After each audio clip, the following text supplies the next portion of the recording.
you have a better shot in tier 3 to make a team being the best penalty killer that you can possibly be than you do being the best power play forward.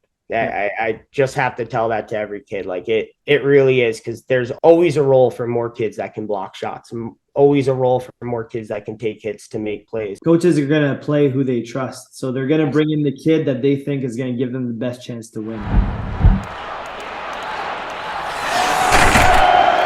Yeah. All right. So we got Anthony on board here today. Anthony, how you doing? I'm doing well. How about yourself, Brandon? I'm good. I'm good. So why don't we just dive into the interview here? You just introducing yourself, telling us a bit about your hockey background and where you coach now. I'm the assistant coach over at Castleton University in the NEHC in D3 hockey. I'm also one of the lead recruiters at this school. I probably spend a majority of the 12 months on the road more than being in the ice hockey rink. Well, in our ice hockey rink, but I do enjoy it and do enjoy the road.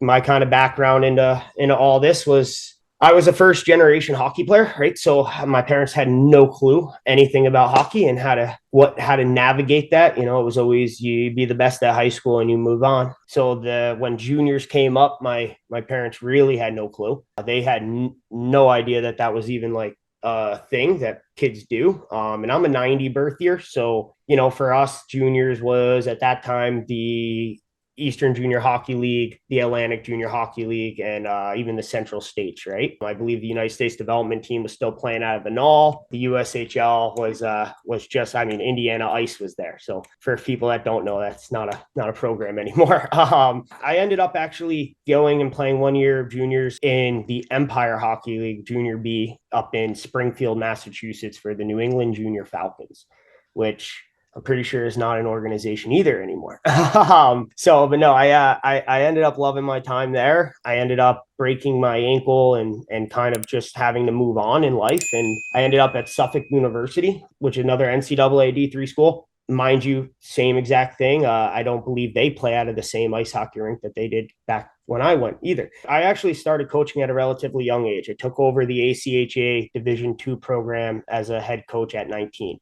My first semester freshman year. I started coaching 23-year-olds right off the bat and kind of had, you know, a love for college hockey. And I'll be honest, Suffolk University gave me a lot. I was a poli-sci major and a United States history major, which if you're not going to law school or not being a teacher, what are you doing with that? So for me, it was kind of putting my degree to actual use. And in ice hockey, I actually had a lot of fun with it. You know, poli-sci is actually just analyzing trend data. And we're going to talk, I think, in my kind of thing here, a lot about trend data and kind of little nuances that you can kind of realize from just different people, being around different people and absorbing information. I like to say I'm a pretty big sponge when it comes to ice hockey.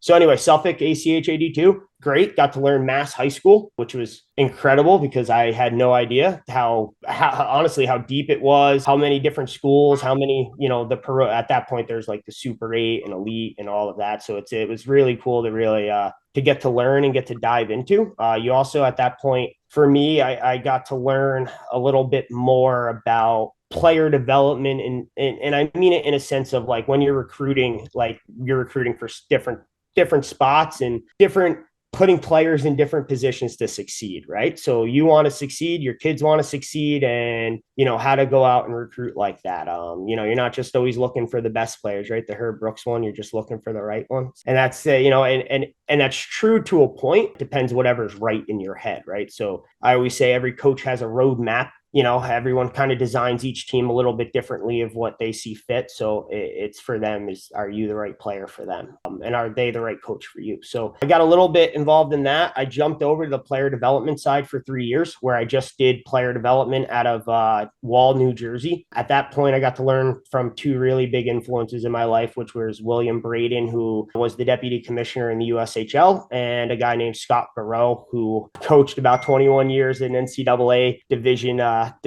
hockey. You know, one of the smartest guys I think I've ever met. And I was very fortunate enough to get to coach a U18 team with him. And that, you know, I can't speak enough of how much I got to learn because, you know, young coach at that point you're very passionate, right? So when you're a young coach, you're passionate. You want to make sure your players know how passionate you are, and passion's a good thing, but how to control it and how to channel it into something that's really good. So I give a lot of credit to Coach Carell. I know he's over at Pingree, New Jersey now, in a awesome spot and enjoying it. I got to learn a lot from him. So I went to player development side for 3 years and then jumped to midget AAA, and instantly fell in love with 18U AAA. I was in the Jersey Shore Whalers, and when I was there, the colors were teal, black, and orange, and I think now they're red because they're a Titans affiliate, so it's a lot different of an organization now. But I jumped off to director of recruiting and 18U AAA coach.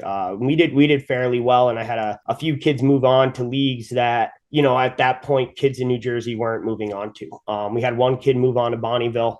We had one kid move on into Melville in the SJ. So like we had a few kids that kind of like went to tier 2, just went about it in a different way than most kids out of New Jersey would. And the way we did it, like honestly at U18 for us, was we did a billeted program. I don't want to give out too many secrets here, but there's the second year of U18 for a lot of players is way more beneficial than a year of juniors, depending on what junior level you're at, right? So, we really did, I would say, take advantage of that and took advantage of as much ice as possible. If, you're a second year U18 player and you're not in high school, sometimes going to an 18U program with a junior team helps out because maybe the junior team is practicing during the day. You can jump on the ice during the day. Maybe the other coach lets you, or maybe there's other, avenues to get more free ice during that day, what I call dead period, right? So, we took advantage of that. We had a good year. I moved on to Mercer Chiefs AAA, which is now, I think everybody on the East Coast knows it, but it's the giant conglomerate of Black Bear Sports. But I got to learn from a really good guy there too, Chris Barkless, just an amazing developer. And I mean this, if you follow the real good developers in youth hockey, you will see a whole bunch of kids that flourish, that make it to D1, that make it to the D3 ranks, and you'll be like, wow, how this guy that had 16 players on his team, all 16 ended up there. And that's another thing, like really realistically about youth hockey, it's for a lot of kids, you're just getting lucky. You get lucky with the right coach and you never know what your development's going to be. Side note, it's unfortunate too, because our sport is so expensive. You think that should be something that should be guaranteed when you're paying as much as we do. But it really is a luck, if you're on the right birth year. So yeah, I got to learn from a guy named Chris Barkless. Even got to learn from a GM, Rob Broderick. And both guys, I think Rob is now NCDC head coach at Mercer, and he's doing well. And Chris is doing what Chris does, which is take two teams from squirts, make them all the way up to midgets, and then go back to squirts. And I love it. I absolutely do, because I'll be honest, like, the squirts need great coaches. Pee-wees need great coaches, and you're only going to make better and better hockey players and better birth years out of it. But yeah, no, I ended up at Mercer. Kind of got lucky, if you want to say lucky, or if you want to say bad luck. I'm not really sure which one, but I ended up taking a job in Dubuque Fighting Saints in the Dubuque Youth Hockey Organization as the hockey director. And unfortunately, it was during COVID. We didn't really get to interact as much as I would probably like to with the USHL team, but it threw me right into the youth hockey world and how to how to deal with politics of youth hockey, how to deal with, let's say, a board. And trust me, when there's 13 votes on a board, it's very hard to get everyone to agree on everything. So it taught me a lot about how you translate what you know. And I think there's a lot of good skill instructors out there that talk about translation. You're not paid for what you know, you're paid for what you can translate what you know. So I had the luxury there, though, of sitting back and learning from a lot of different guys and absorbing information like a sponge, like even the GM at Dubuque Fighting Saints, Callie Larson, right? And you can see the draft strategy and where they kind of went in certain aspects. And again, like if you're a guy like me that loves trend data, you absorb it, you absorb trend data. Okay, well, why are we going here? Okay, we might be going here for X, Y, and Z. And I never got as much as much relationship with Callie as I probably would have loved to, and loved to pick his brain and ask him 1,000 different questions, because he's so smart at it. But I got to absorb from the sidelines. And same thing with Justin Hale, who's now in Philly. A guy that came out of Stevens Point and Lone Star at D3. A guy like Evan Dixon, who's also a Stevens Point guy at D3, and to see what they did. So the minute COVID ended and the minute, everything was kind of back to it, Castleton University was one of the places where I really wanted to go to. And I really wanted to showcase what I knew as a developer, but even more so what I know as a recruiter. And that like at the end of the day, I absolutely love it here. It's been a really fun project, and I mean that in every way, right? I think when I came into the organization here, we had 0 wins. So we're up to 9, 7 in the conference, and pretty much beating everybody other than Hobart and Babson so far. So we're trying to get there, right? So we're always trying to get better every day. But it's just a wild way to get to where you want to get to. For sure. Yeah. So it's kind of a good trajectory that you guys are starting to win now. So you mentioned that you were coaching at the ACHA level. You were familiarized with the recruiting process, all that. How does it differ at the NCAA D3 level for Castleton?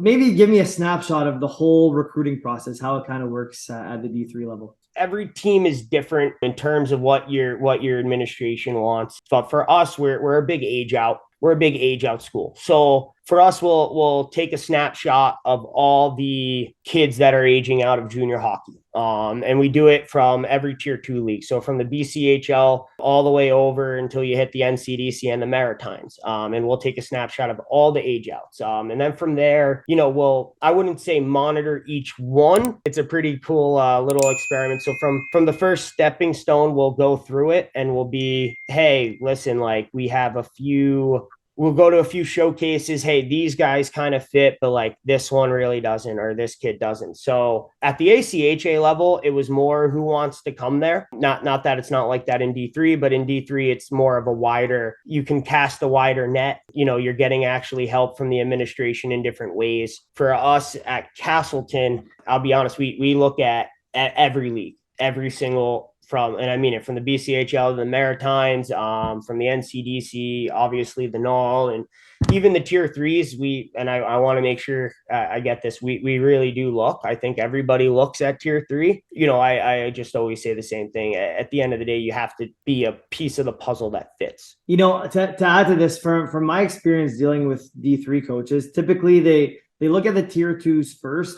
They send out offers to guys in tier 2. Some guys accept, some don't. And then for the last few spots, like maybe 1 or 2 spots that they're still looking for, where it's later, like maybe April, May, June, whatever it is, then they really consider the tier 3 guys that were doing very well on their team that fit the specific role that they're looking for. So that's my take on it. Like, not that it's impossible to make it from tier 3. It's possible, just harder, and coaches look later. Would you say that's pretty accurate? I think right now that's very accurate. I think if you take it 2 years ago, it's a lot different of a story. I think COVID, like I tell, and I'm not a D1 coach, so I'm just looking at trend data. But when you have when you're starting to scratch NHL draft picks, and then NHL draft picks are ending up in transfer portals, and then they're taking different spots in D1, and that just pushes everybody down. I think, if you look at what's going on now in recruiting this year, I think you hit it right on the head of the timeline, right? That timeline of when is a coach really going to commit to a tier 3 player or not? And at the same time, though, there's other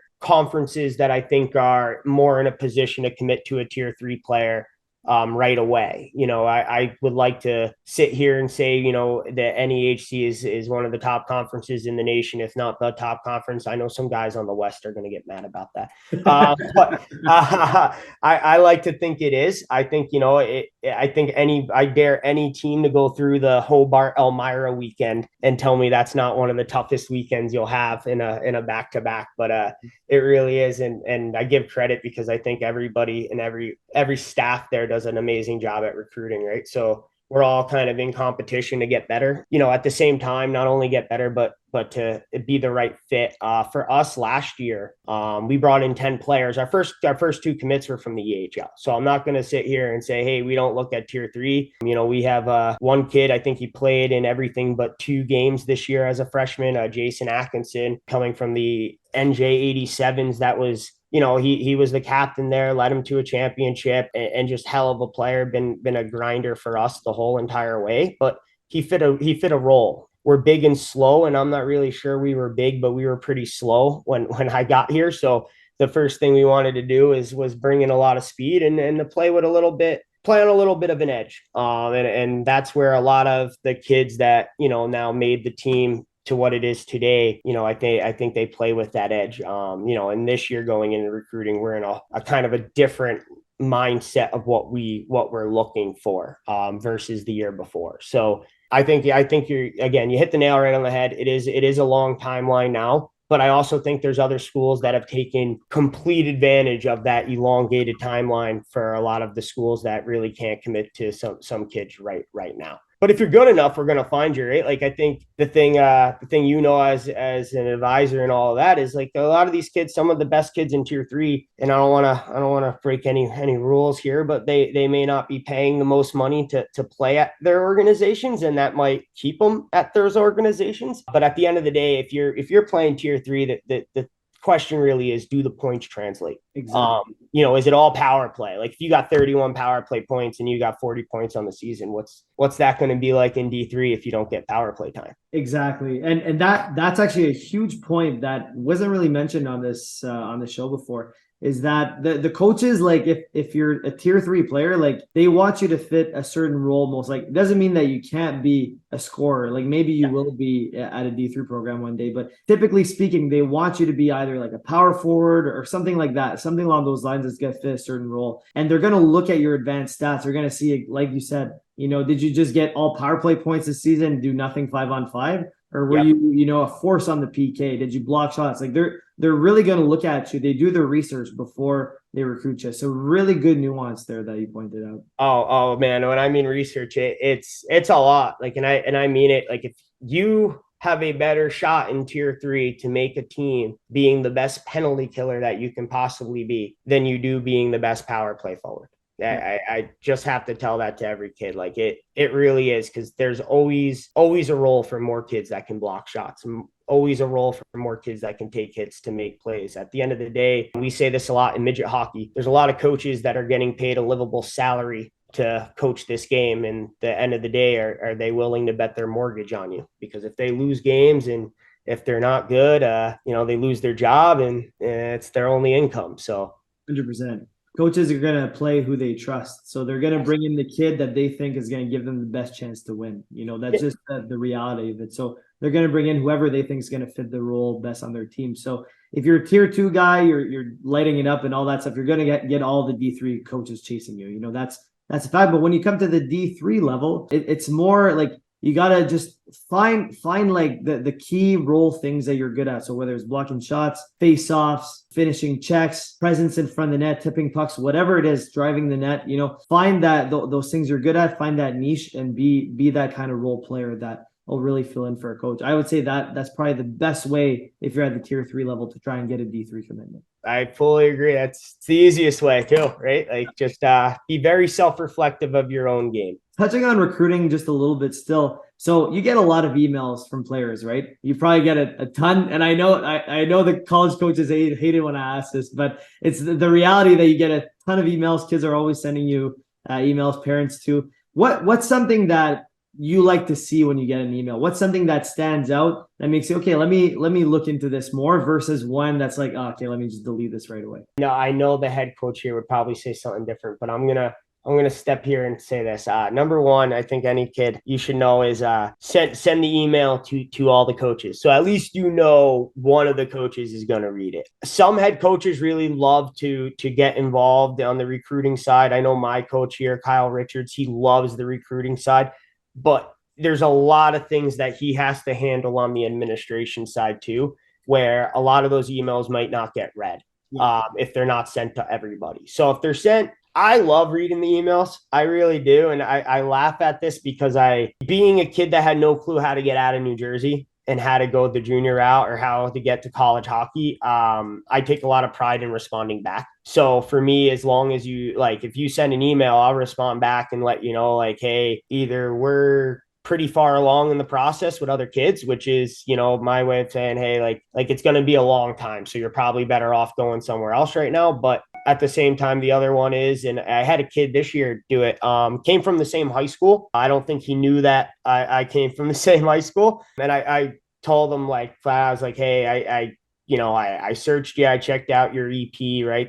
I think every coach is going to first run to the elite prospects, unless you're playing on a team where we had a kid come from, right? Like if you play on a team that one of our kids played on, then we're going to call him in first before really digging in on you and get his background and his feedback. We will look at your EP. And again, depending on what that says, we can kind of make it. I will be honest with you, like not everything is points at all. Whatever the team is looking for, points may matter. So like for us this year, we wanted to get heavier. We wanted to get more centers, and we wanted to get heavier in the middle, and we wanted more goal scorers. And I like to pat myself on the back and say I'm a 100% honest guy and a really transparent guy. So, I think all of our team will say the same when I tell you that we probably had five lines of third liners this year, and we went at it, and we grinded everybody down until, we hit them like a wave and you score goals. This year we really put the preference on. We wanted to get guys that could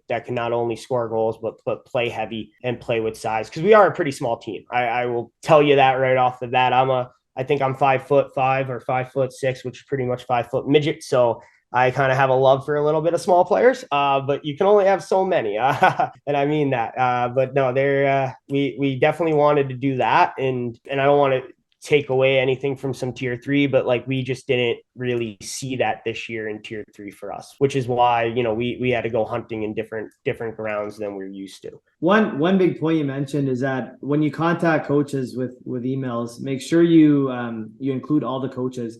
Especially like a lot of people don't realize this, but like you said, some head coaches are involved, but a lot aren't when it comes to the recruiting process. So it's really important to include all the coaches, because you don't know which one's like the lead recruiter, right? Based on the website. So include them all in there and make it a little bit personal, like a little touch of personal, not a huge long novel, but a personal touch, put the info you need in there, and chances are it's going to get read. Definitely not the long novel. I'll tell you that much. There's a lot of paragraphs. If you got a lot of paragraphs, it's hard. Our head coach here would tell you don't put in the schedule, because like obviously when you tell me what team you're on, I'm going to look up the schedule. Yeah. I don't think one way or the other. If you include the schedule, I'm actually happier, because then I don't have to look it up. But I think each person has their kind of own way of going about it. The other thing I'd honestly say to any player that's definitely writing by email is don't be afraid to follow up. If you don't hear something, don't be afraid to follow up. I think a lot for the kids is, hey, if you're going to send it,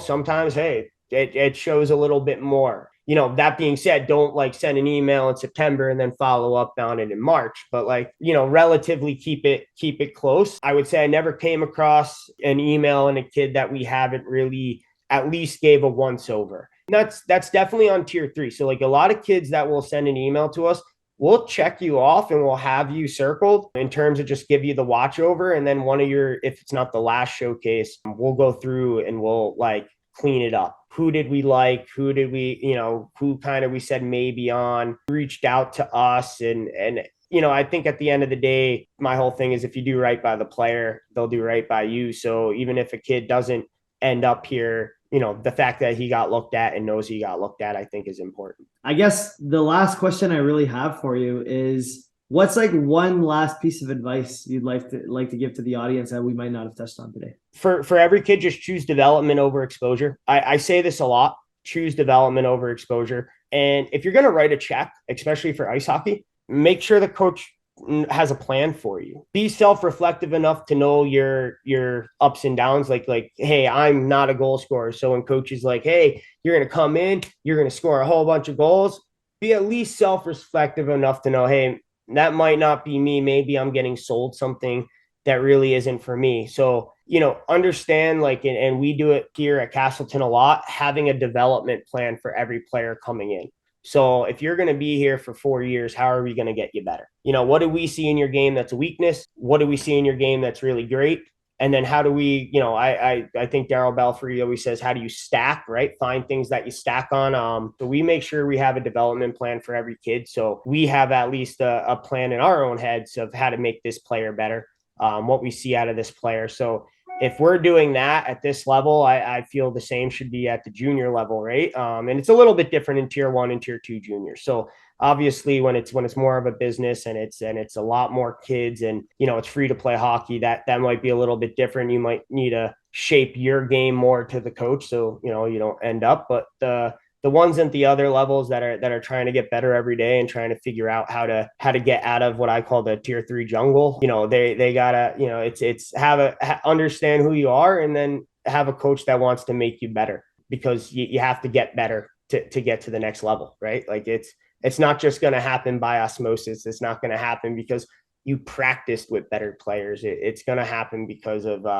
actual work and diligence that goes into that work. I 100% agree with you to choose development over exposure, because the advice I always give to people is go to the best league / team possible where you're actually going to play, where the coach has a plan for you. You don't want to go like let's say there's a league that's marginally just a little bit better than another one, but the coach has no idea who you are, is not going to play you healthy scratch, versus another one that might be slightly lower in the rankings, let's say, slightly lower, but the coach loves you. He has a plan for you, has a clear role for you. You're going to get a lot of ice time. You're way better to do that than to pick a slightly higher league, in my opinion. So no, I think you hit the nail right on the head for a lot of kids. And I just think a lot of kids need to know that, right? Like, because I don't necessarily think that advice is going to be given by some other coaches that are here, right? So it's just pick development over exposure, because at the end of the day, you're not, like, for a lot of kids, you're going to be 21 going to college. What are you going to look like at when you're 21? You don't need to get there when you're 18. Sometimes you just need to get there when you're 21. And I think there's more kids that get to D3 college probably 3 years ago just because they outlasted others, just didn't want to keep doing the grind. 100%. Totally agree. Well, I think that's a great final message and a great way to wrap up the interview.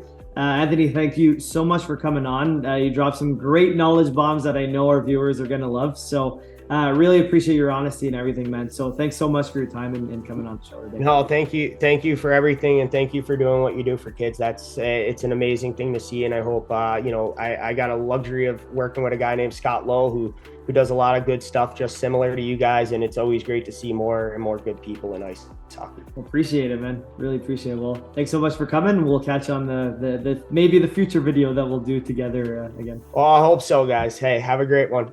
Dude, thank you so much, man.